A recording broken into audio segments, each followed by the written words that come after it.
Hello mga bossing, magandang tanghali. At ayun nga tayo nagluluto ng ating ulam. Yan yung niluluto ko mga bossing. Yan, pinakuluan ko na siya, pinalambot ba. At maglalagay nga ako mga boss ng karne. Tapos, gigisahin ko yan eh.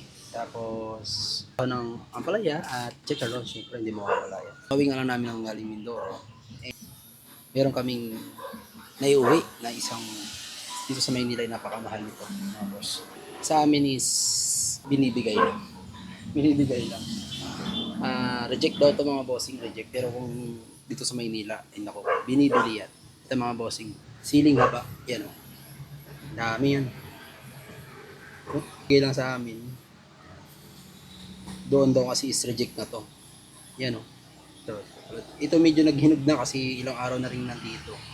Pero nung binigay sa amin yan, yung hinog na to, hindi pa yan hinog nun. Yan. Dito, matik, mahal yan. Hindi pa yan reject. Pero sa amin, sa probinsya namin sa Mindoro, reject na. Yung mga bumibili. Kaya binibigay na lang. Kaya gawa namin is, hiningi na lang namin. Nilagay namin sa isang balde. Kaya dito kasi sa Maynila mga bossing, kahit ang isang bagay dito, kung may presyo, bili. Kaya nung umuwi nga kami ng probinsya, nagkataong mayroong ganito, na-reject na. Ayun, papakinabangan ko to. Kapag ako ay magsisigaw, magpapaksiw, yeah, papakinabangan ko yan. Kaya gagawa ko ng dynamite. Kaya sa mga nasa Maynila, tapos umuwi kayo ng probinsya at may nakita kayong mga tinatapo na lang, naku, kunin nyo na. Tapos dala nyo sa Maynila. Makakatipid kayo, sobrang laki na tipid nyo. Alam mo bossing, sinishare ko lang yung nakuha namin pwedeng magagamit namin dito sa Maynila. At ito pala mga bossing, nagdala rin kami ng buko. Ayan o, buko. Yan. Dito magkano yan? 40 something. Sa amin, sinusungkit na lang namin yan. Tapos yun, fresh na fresh. At yun nga, may dala rin kami mga saging, saba. Yan, nagdala kami mga saba. Kaya namin sinulbot, alam niyo sinulbot? Hinugda kasi siya mga boss. Kaya, yun, sa mga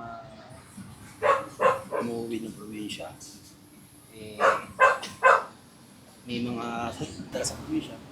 Pagbalik nyo na Maynila, magdala na kayo ng mga saging, puso ng saging, coconut, ay buko, o kaya, pakinabangan. Pagdating din sa Maynila, na makakaminos ka sa mga gastusin dito. Lalo na ngayon, sobrang mahal ng gasolina. Yun, mahal ng gasolina, magmamahal din ang mga bilihin. Matik yun. Kaya nga mga bossing, baka naitatanong nyo bakit munggo ang ulam namin ngayon. Kaya isipin nyo, is Biyernes ngayon, kaya munggo ang ulam. Eh, totoo naman talaga. Nakikiuso lang tayo. Munggo. Pag Friday, munggo daw. Itong sibuyas at ano yan, sibuyas at bawang at kamatis. Mamaya na natin siya lalagay kasi pinapapa brownness. Boss, kain boss. Ako yung nag-aluto. Pinaba-brownies muna natin Yan, pinaba-brownies muna natin yan. Saka natin ilalagay yung mga rekado. Para masarap, siyempre. Para masarap. Ay lang mga bossing, i-update ko kayo pag natapos na.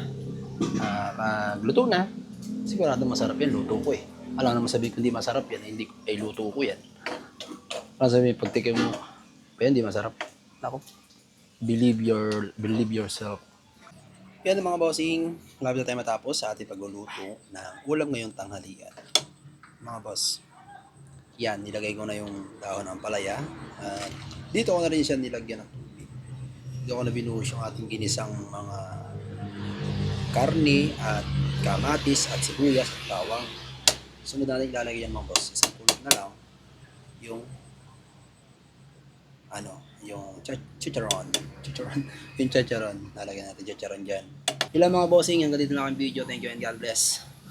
At yun nga, tayo ngayon ay kusunero. Ayan, luluto tayo ngayon. Wala mga boss, hanggang din ang video. Thank you and God bless.